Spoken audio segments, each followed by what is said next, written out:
ओम। चतुर्मास की महिमा। देवसायनी एकादशी से देव उठनी एकादशी तक उक्त धर्मों का पालन एवं नियम महान फल देने वाला है। चतुर्मास में भगवान नारायण योग निद्रा में शयन करते हैं, इसलिए 4 मास शादी विवाह और सकाम यज्ञ कर्म नहीं होते। ये मास तपस्या करने के होते हैं लगभग, और गृहस्थ लोग भी इसमें बहुत सारे फ्री हो जाते हैं, मजदूर आदि। चतुर्मास में योग अभ्यास करने वाला मनुष्य ब्रह्म पद को प्राप्त होता है। ओम नमो नारायण का जप करने से 100 गुने फल की प्राप्ति होती है। यदि मनुष्य चतुर्मास में भक्ति पूर्वक योग के अभ्यास में तत्पर न हुआ तो निसंदेह उसके हाथों से अमरस का कलश गिर गया। जो मनुष्य नियम व्रत अथवा जप के बिना चौमासा बिताता है वह मनुष्य मूर्ख है, 2 पैर का पशु है। बुद्धिमान मनुष्य को सदैव मन को संयम में रखने का प्रयत्न करना चाहिए। मन के भली भांति बस में होने से ही पूर्णता ज्ञान की प्राप्ति होती है। सत्यमेकम परो धर्मा, सत्यमेकम परम तपा, सत्यमेकम परम ज्ञानम, सत्य धर्म प्रतिष्ठिता। धर्म मूल महिंसा चा मनसा ताम चा चिंतयन कर्मणा चा तथा वाचा तत् एताम समाचरेत। एकमात्र सत्य ही परम धर्म है, एक सत्य ही परम तप है, केवल सत्य ही ज्ञान है और सत्य में ही धर्म की प्रतिष्ठितता है। अहिंसा धर्म का मूल है, इसलिए उस अहिंसा को मन वाणी और क्रिया के द्वारा आचरण में लाना चाहिए, ऐसा हमारे स्कंद पुराण में आता है। देवसैनी एकादशी से चतुर्मास प्रारंभ हो जाता है और पंढरपुर की यात्रा भी शुरू हो जाती है। चतुर्मास में तांबे के पात्र में भोजन विशेष रूप से त्याज्य है। कांसे के बर्तनों का भी त्याग करके मनुष्य अन्य धातुओं के पात्रों का उपयोग करे। अगर कोई धातु पात्रों का भी त्याग करके पलाश, मदार पत्र या बट पत्र के पत्तलों में भोजन करे। मदार पलाश माने छेवला और बट पत्र माने बरिया के पत्तों में भोजन करे तो इसका अनुपम फल बताया गया है। अन्य किसी प्रकार का पात्र ना मिलने पर मिट्टी का पात्र ही सर्वोत्तम है, अथवा स्वयं ही पलाश के पत्ते लाकर उसकी पत्तल बनाएं और उसमें भोजन पात्र का कार्य लें। पलाश के पत्तों से बनी पत्तल में किया गया भोजन चंद्रायण व्रत एवं एकादशी व्रत के समान पुण्य प्रदान करने वाला कहा गया है। प्रतिदिन एक समय भोजन करने वाला मनुष्य अग्निष्टोम यज्ञ के फल का भागी होता है। पंचगव्य सेवन करने वाले मनुष्य को चंद्रायण व्रत का फल मिलता है। यदि धीर पुरुष चतुर्मास में नित्य परिमित अन्न का भोजन करता है तो उसके सब पातकों का नाश हो जाता है, वह बैकुंठ धाम को प्राप्त होता है। चतुर्मास में केवल एक ही अन्न का भोजन करने वाला मनुष्य रोगी नहीं होता। जो मनुष्य चतुर्मास में केवल दूध पीकर अथवा फल खाकर रहता है उसके सहस्त्रों पाप नष्ट विलीन होने लगते हैं। 15 दिन में एक दिन संपूर्ण उपवास करने से शरीर के दोष जल जाते हैं और 14 दिनों में तैयार हुआ भोजन का रस ओज में बदल जाता है। इसलिए एकादशी के दिन उपवास की महिमा हमारे ग्रंथों में आई है।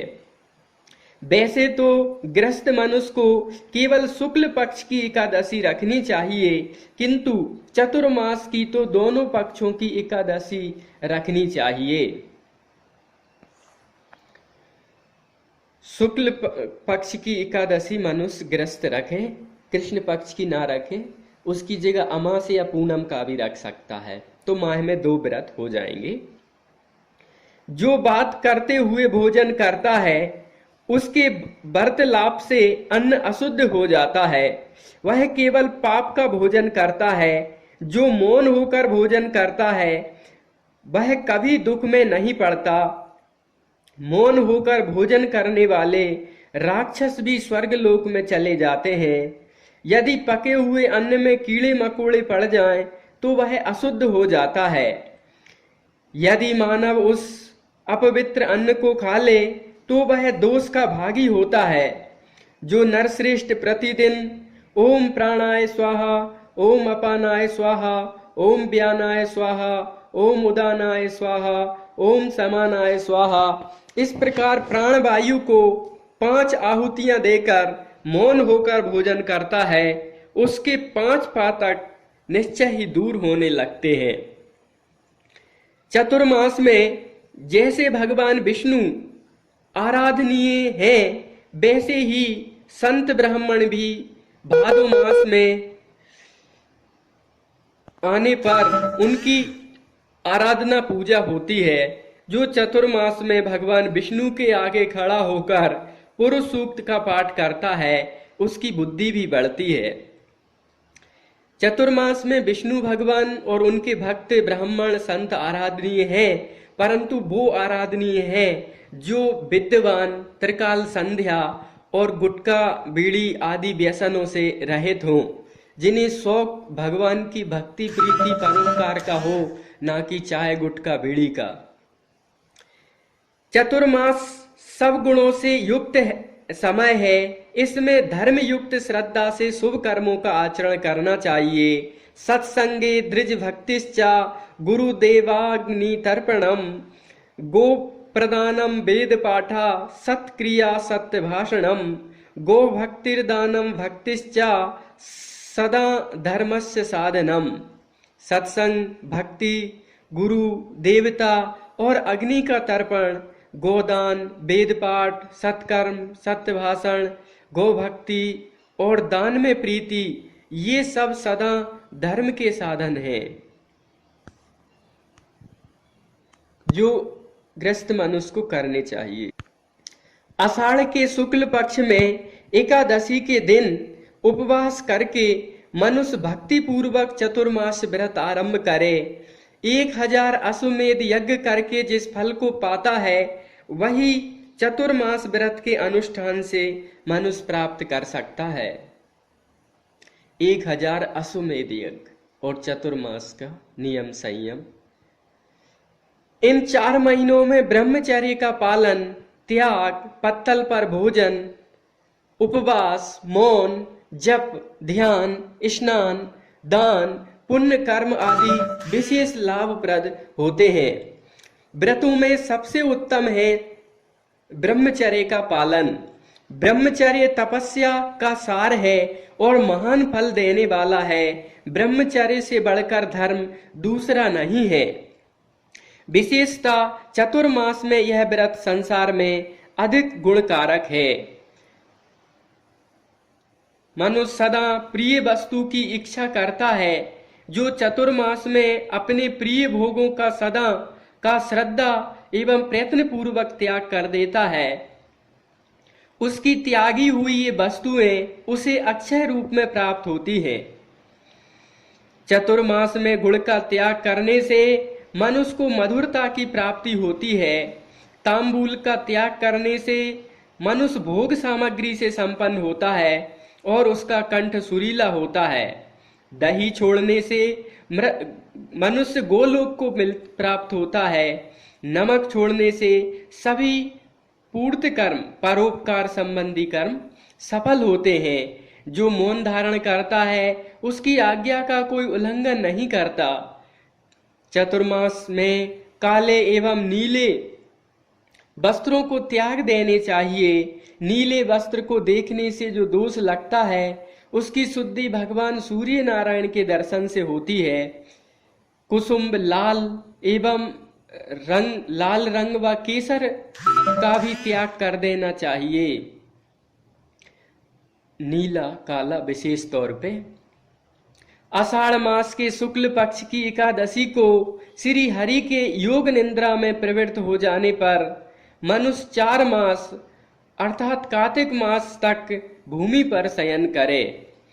ऐसा करने वाला मनुष्य बहुत धन से युक्त होता है और विमान प्राप्त करता है। बिना मांगे स्वतः प्राप्त हुए अन्न का भोजन करने से बावली और कुआं बनवाने का फल प्राप्त होता है। जो भगवान जनार्दन के शयन करने पर शहद का सेवन करता है उसे महान पाप लगता है। चतुर्मास में अनार, नींबू, नारियल तथा मिर्ची, उड़द और चने का भी त्याग करें। जो प्राणियों की हिंसा का त्याग कर द्रोह छोड़ देता है वह भी पूर्वोक्त पुण्य का भागी होता है। चतुर्मास में परनिंदा का विशेष रूप से त्याग करें। परनिंदा को सुनने वाला भी पापी होता है। परनिंदा महापापम, परनिंदा महाभयम, परनिंदा महद दुखम, तस्मात् पातकम परम। परनिंदा महान पाप है, परनिंदा महान भय है, परनिंदा महान दुख है और परनिंदा से बढ़कर कोई दूसरा पातक नहीं। ऐसा स्कंद पुराण में आता है। निंदा कर्म करियो नहीं, मन में लो हो जाए, दोई लोक बिगड़े तब सिर धुनी धुनी पछताएं।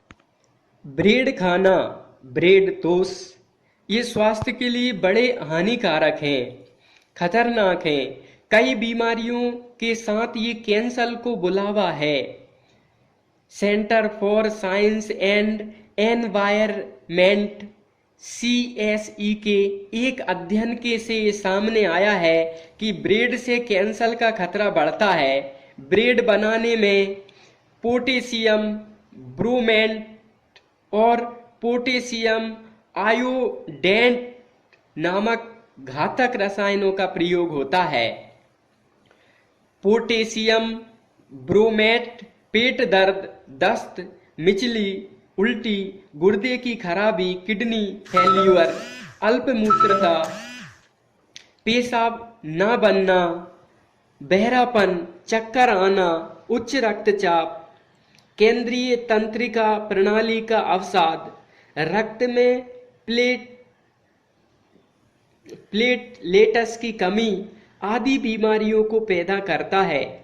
International agency for research on cancer IARC के अनुसार इसमें कैंसर की संभावना होती है ब्रेड खाने वालों को।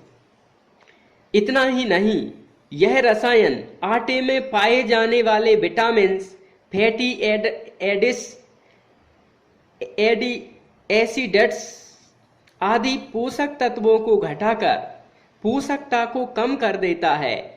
पोटेशियम आयोडेट से शरीर में ज्यादा से ज्यादा आयोडीन जा सकता है। इन रसायनों का उपयोग कई देशों में निषिद्ध है। हम भारत में इनका धड़कल्ले से उपयोग कर रहे हैं।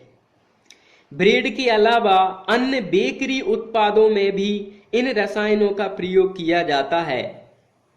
सर्वेक्षण के अनुसार अलग अलग जगहों में ब्रेड, पाव, बन, पिज्जा, बर्गर, केक आदि के नमूने कहे गए हैं, जो कि ये सब बेकरी के उत्पाद हैं। ब्रेड खाने से अन्य नुकसान, रक्त में शर्करा व इंसुलिन की मात्रा बढ़ती है। यह आवश्यकता से अधिक खाने की लत को बढ़ाता है।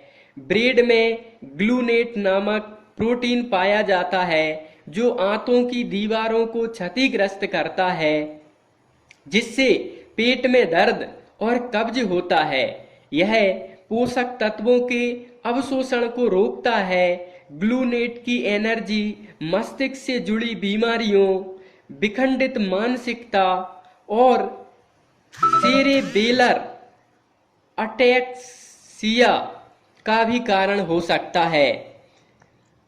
इसमें फाइटिक एसिड जैसे एंटी इंट्यूएंट्स भी होते हैं, जो कैल्शियम, लोह तत्व और जस्ते के अवशोषण को रोकते हैं। ब्रेड से पेट तो भर जाता है, लेकिन पोषण नहीं के बराबर मिलता है। अगर आपका बच्चा भूख लगने पर हर रोज ब्रेड ही खाता है तो वह कुपोषण का शिकार हो सकता है। यह आसानी से नहीं पचता, इसमें पाचन संबंधी कई बीमारियों का खतरा बढ़ता है। उपरोक्त हानियों के अलावा ब्रेड एक तामसी पदार्थ होने से मन बुद्धि को भी तामसी बनाता है, थकान आलस्य भी बढ़ाता है। वास्तुशास्त्र, झाड़ू पोंछा व डस्टबिन खुले में ना रखें। झाड़ू पोंछे या डस्टबिन को खुले में रखना सफलता में रुकावट का कारण बन सकता है। याद रखें, झाड़ू को कभी भी रसोई में ना रखें, क्योंकि ये आय और अन्न दोनों के लिए अच्छा नहीं माना जाता। नजरों से ओझल दुकाकर छिपाकर रखना चाहिए। इनको उलांघना, पैर से भी नहीं छूना, खड़े भी नहीं रखना चाहिए। बच्चे को दूध पान कराते वक्त करने योग। माताओं से विनम्र निवेदन है कि बच्चे का जन्म हो जाए, उसको जब अपने आंचल से दूध पिलाएं, तब उसके कान में हरि ओम बेटा तू शुद्ध है, तू बुद्ध है, ये ना बोल सको तो केवल हरि ओम बोलें, यह शुद्ध बुद्ध चेतन तू भगवान का अंश है, ये बोलकर उसको दूध पिलाएं।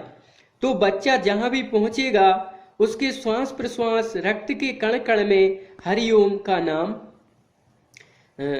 सेव हो जाएगा और बड़ा लाभ बड़ी